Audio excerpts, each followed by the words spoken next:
What is going on, y'all? It's your boy, one physical therapist assistant, back with another one.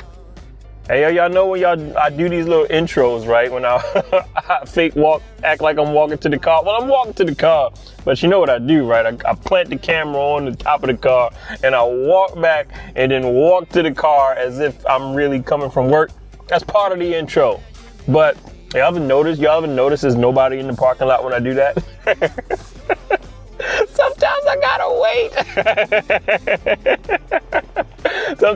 wait. I say that because I just had to wait. There's a young dude who pulled up. I think he worked in laundry. He was chilling in his car. I didn't want him to see me doing my intro, so I waited till he went in the building. So I had to sit in the parking lot for like 5 extra minutes. But anyway, I might make a whole video on why I do that, why I started that intro. I started that intro because I told y'all, this is a documentary for me at this point. I'm doing a documentary of the end tale of my career.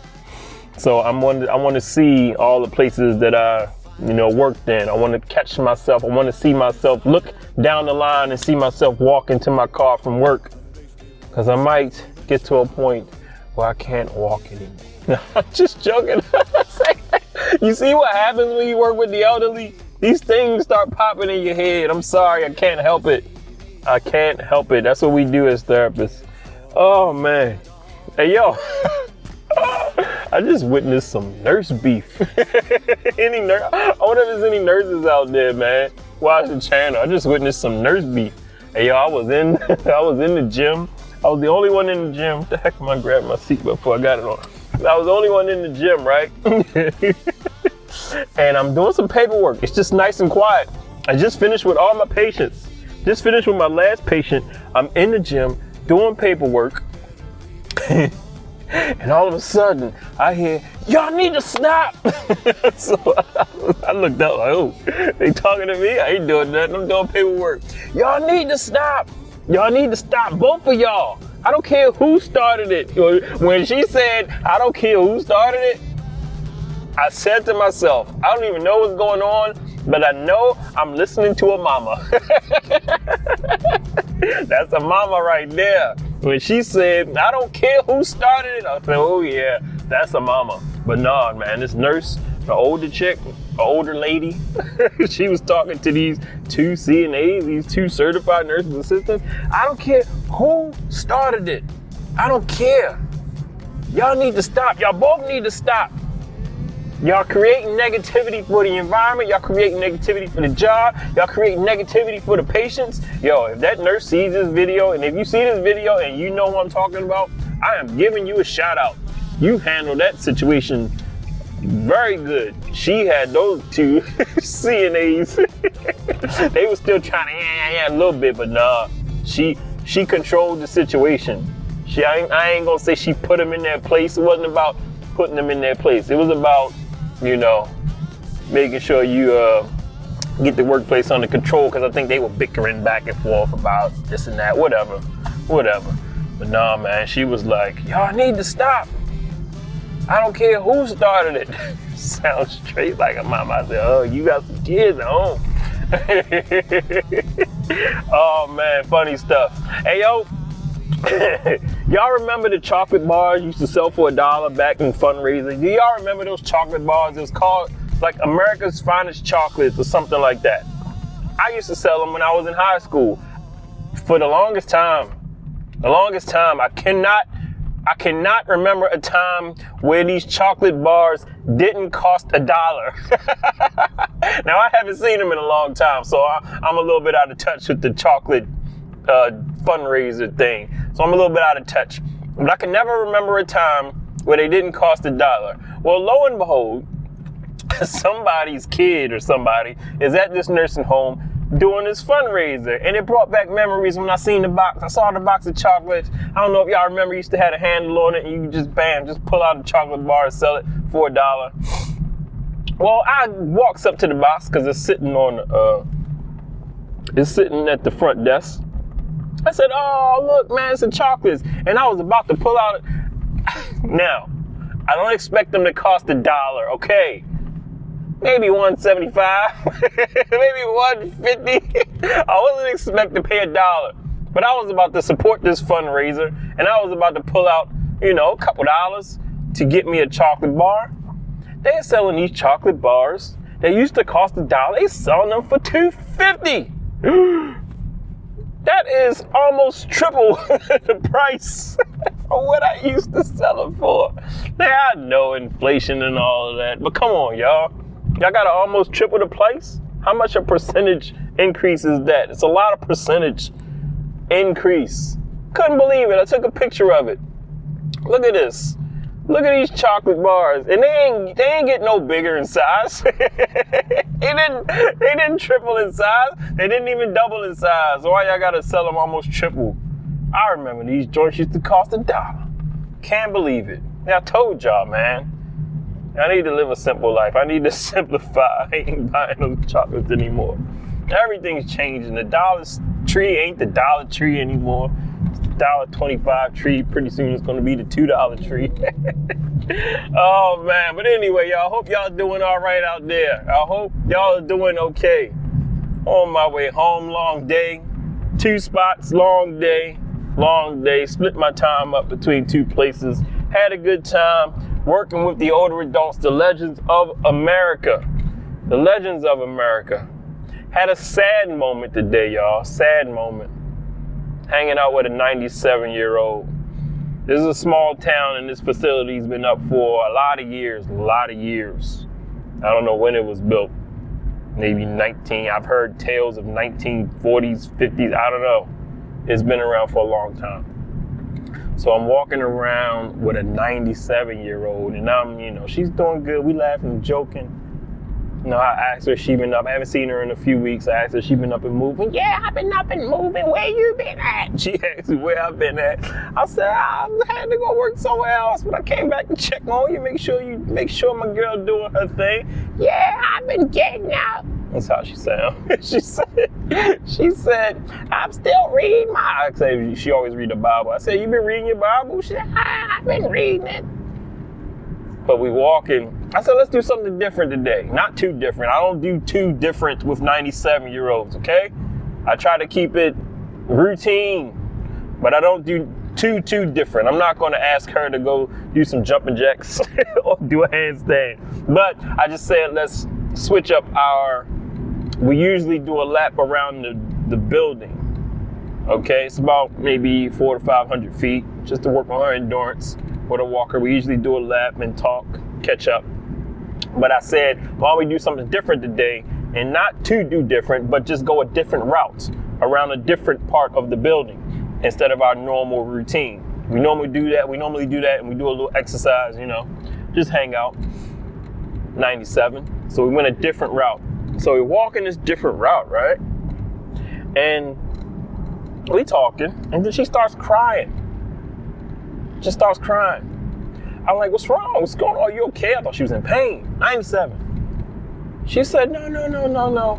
When I used to visit my mother, when my mother was here, my mother lived to be 100, but this is the way she used to walk. I said, oh my goodness, I had no idea. Her mother was there and passed away she said her mother passed away at 100, and she was at the same facility.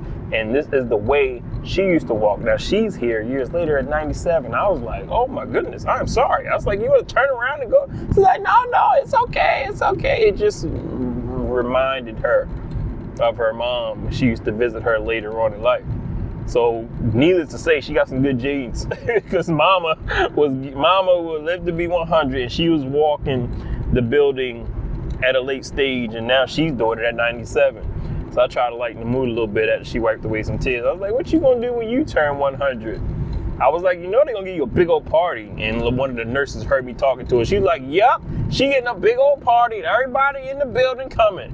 And this lady keeps to herself. So she was like, oh, I'm not gonna be there. I was like, yes, you are. I said, they're gonna drag you. If you stay in your bed, they're going to unlock the wheels to your bed and wheel your bed to that party. She's real cool. Everybody rocks with her. Really nice lady, man. I said, what you gonna do when you turn 100? I was like, you better go to your party. Oh man, good day, y'all. Good day. Good day. Whew. Hey, y'all. I'm sorry. keep not getting to the subject. But nah, man, I had one. Remember I told y'all in the last video, ain't nobody worried about the tariffs. Remember I told y'all that? Well, I found somebody who's, got a little interest. Is paying attention to a little bit. Old school guy, man. Man of the town, old school. Sometimes I'll be working with some old school legends. I'm talking about legends, men and women of the town. I've worked with a small town, the first female waterman or water woman. Sorry. She's in this town, one of these towns, there's a lot of watermen. I don't know if you know what a waterman is. Catch a lot of crabs, catch a lot of oysters, work on a boat since there's a lot of water in there in the Maryland area. So being a waterman was a big job back in the day. It's just like Delaware. In Delaware, working at a chicken plant was a big, like a lot of people back in the day worked at the chicken plant in Delaware. Well, in Maryland, near the water, a lot of people were watermen. Well, I happen to have as a patient the first water woman. I'm talking about the first water woman. Well, she may not have been the first, but she was like one of the most popular ones in the town. I won't go that far because I don't know the complete history, but she was one of the most popular ones in the town. So I be hanging out with some legends, man. And the guy I was working with today, he was a legend. I'm talking about a legend in the hood. I've had a few guys. I had one guy who owned a barbershop and a liquor store and a bar. He was a legend. Cool guy. He's passed. He was really cool. But I worked with a legend today. He know what he said about the tariffs? He speak with a very deep voice. He sound like this. He sound like that.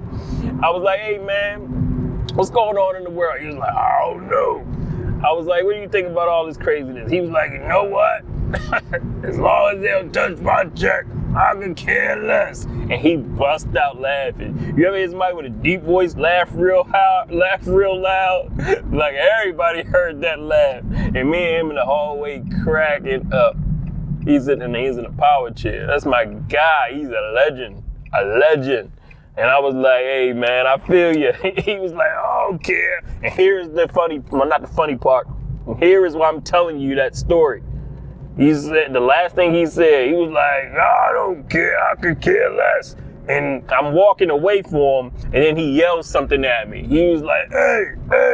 And I turned around, I was like, what's up, man? He was like, look, I ain't buying nothing anyway, so I don't care. That was the last thing he said with that deep voice. And that's the message I'm trying to get across to you, consumers. Ease up on the consumerism, man. You'll be okay. You'll be all right. My man said, I ain't buying nothing anyway. Well, we all got to do it. We all got to ease up. Oh, man. So, to the topic. I'm sorry, y'all. I know somebody probably like, what you get to the topic of your video? You can always fast forward. Anyway, y'all, the topic. I hope, and I premise this by saying, I'm probably going to have this pride, but I hope I don't when I get older. Hear me out. As therapists, you know what we routinely talk about when we in our little, groups or whatever? We talk about how we're going to be when we get older. And we always talk about what we're going to be like when we in the nursing home. Sometimes we picture ourselves in the nursing home together as a group, playing all the games on the nurses and therapists, all the tricks of the trade that we know. Taking advantage of the system because we know a lot of tricks of the trade. Just like you, whatever work you do or used to do, you know the inside tricks of said trade, right? You know the inside tricks of the trade. When I used to be a welder, I knew tricks of the trade. Well, as a healthcare worker, if you're a healthcare worker out there, you know tricks of the trade. You feel me? You know how to get over on certain things. You know how to cut corners. You know little buttons you can push in your favor. What we do as healthcare workers, as therapists. For example, I don't know if I want to get y'all. I'm sorry. I was about to give y'all a trick of the trade. I probably shouldn't. I'm not going to do that. Let's just say there are some tricks. But anyway, sometimes we talk about some of the tricks of the trade that we're going to use when we get older. When it comes to healthcare, when it comes to therapy, when it comes to dealing with nurses and doctors or whatever, what have you. Okay? And one of the things we talk about is how we're going to be stubborn. All of us. We always say it. You know why we're going to be stubborn? Because we're therapists now. So, when the new school therapists come along and try to tell us what to do, when to do it, how to exercise, you need to use your cane, you need to use your walker, you don't need to do this, you need to stop doing this, you ain't independent anymore, you need help at home, you need help getting in the car, you shouldn't be driving, whatever. You know what we're gonna say to that new school therapist? That therapist might be 2 years old right now. that therapist I have to deal with might be 18 months right now. You know what I'm gonna say to that 18-month-old, that 5-month-old that's gonna be telling me what to do when I'm older? I'm gonna tell them, or we're gonna tell them, we talk about, I used to be a therapist. I know what I'm doing. Don't tell me what to do. I know what to do. I don't need your help. I'm independent. Like, we always picture ourselves being stubborn, holding on to that pride. So this video is a lesson for you, but it's also a lesson for me, because I'm hoping that I don't have this pride. Okay, so let me finally get to the story. Oh, I had a cool guy today. Cool guy. I know I say everybody's cool. Everybody is cool with me until you show me you're not cool. So you cool with me until you show me that you're not cool. All right? So, just met him. Hey, sir, man, I want to get you up. I'm going to do a little walking, work on your balance a little bit. I see you need to work on walking. And I got this walker with me, so I'm carrying a walker, right? Open up the walkers, because the walker's folded as I'm carrying it. So I open it up.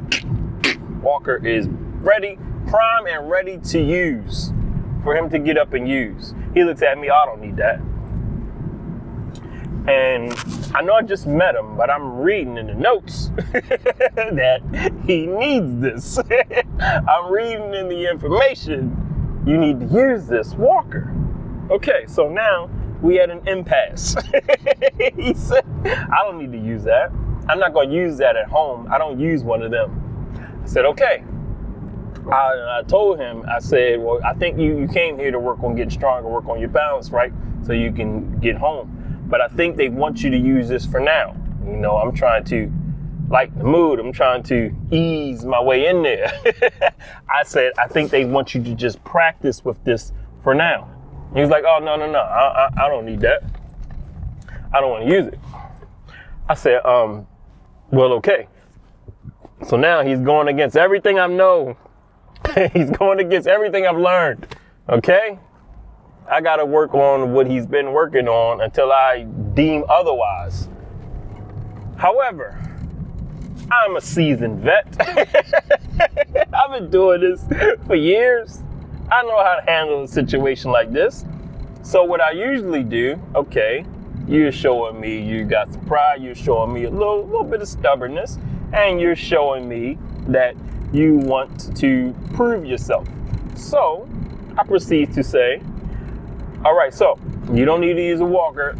Can I just see how you do without the walker first? How about we just, let's lock the brakes on your wheelchair. Let's get up. Let's walk from here to there.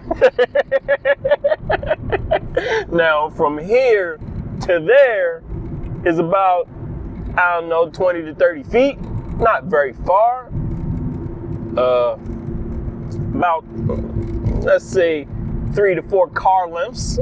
Let's walk from here to there. Okay? So he said, okay, I can do that.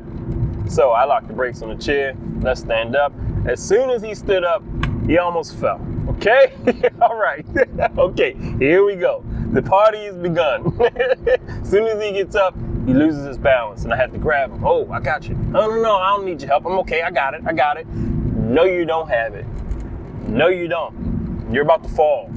Okay? Again, I'm going against everything I've learned because I'm supposed to not do this. All right? But like I said, I'm a seasoned vet. I'm actually showing some stubbornness myself. Do you see what I'm saying? I'm showing my stubbornness because I'm not supposed to do this. I'm supposed to, no, man, we got to use a walker or I can't get you up and walk with you. But I want him to see. I want him to see the limitation. And he almost falls, but he kind of gains his balance. And then we start walking. The walking is not pretty, okay? The walking is off, soft balance, but he's doing it. He's doing it. And every now and then he'll grab the wall, okay? He'll grab the bar on the wall, for a little balance. And he even told me, he said, this is what I do at home. I kind of hold on. We call it furniture surfing. You ever heard that? Furniture walking or furniture surfing. And he's holding on. And he proceeds to walk to 20 to 30 feet, and we turn around. The whole time he's off balance. The whole time it looks very unsafe. Okay? Now, he sits down in the chair, and I just tell him, I said, sir, so could you tell that you were off balance? He was like, yeah, but I'm okay. I'm all right. I got it. I think when I go home, we get this one a lot. Hear me out. Oh, we get this a lot. We get people who will be completely off balance, falling, will be in the bed, not doing nothing, won't get out of bed, won't exercise, won't do this, won't do that. And you know what their response will be? When I get home, I'll be all right. Wait a minute. Wait a minute. Oh, pause. What do you mean?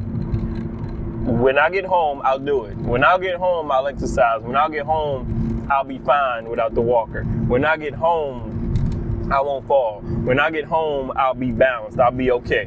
When I get home, I do this all right. I don't need to do it here. But you can't do it here. We see that a lot. Hope there's some therapists out there that can relate to this. But we see this a lot. Oh, that's pretty. But anyway, my man proceeds to say, hey, when I get home, I'll be all right. So let's stop there. Let's stop with my buddy, okay? We ain't making fun of him. I'm using him as an example. And remember what I told you when I give you an example like this. This is an example that I've seen thousands of times. This is not just him. This is like, take him out the equation. I've seen this type of pride, this type of stubbornness, this type of unsafeness. I've seen it thousands of times. So I'm highlighting it. And the moral of the story, what the lesson is, sometimes you got to swallow that pride, man. Sometimes you got to swallow that pride. And I hope I don't have this kind of pride, but I'm afraid I'm probably going to have it. So I don't know if there is much of a lesson. Maybe I just felt like talking about this. Maybe you can relate. Maybe you got a parent who's like this. Maybe you got, a stubborn father, a stubborn mother who's like this. And my advice of what you can do, I wish I had an answer. There's not much you can do. Sometimes they have to learn the hard way. Hopefully I won't have to learn the hard way. Hopefully I can look back at this video and be like, you know what? I remember when I talked about my future self needing to swallow my pride and not be stubborn like this. You feel what I'm saying? So the lesson here is you gotta try to swallow your pride. You got to. I'm gonna have to. My healthcare workers, your future selves, you're gonna have to swallow your pride because you're gonna think you got everything under control when you might need help. And if you're a healthcare worker now, you know how tough working with former healthcare workers can be. Oh man, I've had former doctors, former nurses, I've had former psychiatrists, I've had a few former therapists, physical therapists, and sometimes we can be the toughest patients because again, we got pride. We think we know it all. We think we got things under control, even if we need help. So the lesson here is you might have to swallow your pride, yo. Hope you take this in stride. Hope you understand what I'm trying to get at. You might have to swallow your pride, especially if you see you're having trouble with the thing that you think you got under control. You feel me? Especially if you can clearly see you're having trouble with the thing, whatever that thing may be, the thing that you think you got under control. That's my lesson and my message for today. Oh man, just wanted to talk about that, man, because we see it all the time. But yeah, we therapists, we sit around and talk about how stubborn we're gonna be. And as far as tricks of the trade, I'll tell you the tricks of the trade one day. I'll tell you some one day. But anyway, y'all, appreciate y'all for coming through. I really do. As always, y'all know the drill. Y'all know what's up. Respect your elders. Recite it with me. Respect your elders. Do good deeds. Help people whenever you get a chance, man. Whenever you get a chance. Respect and learn from your elders. And I will holler at y'all in the next video.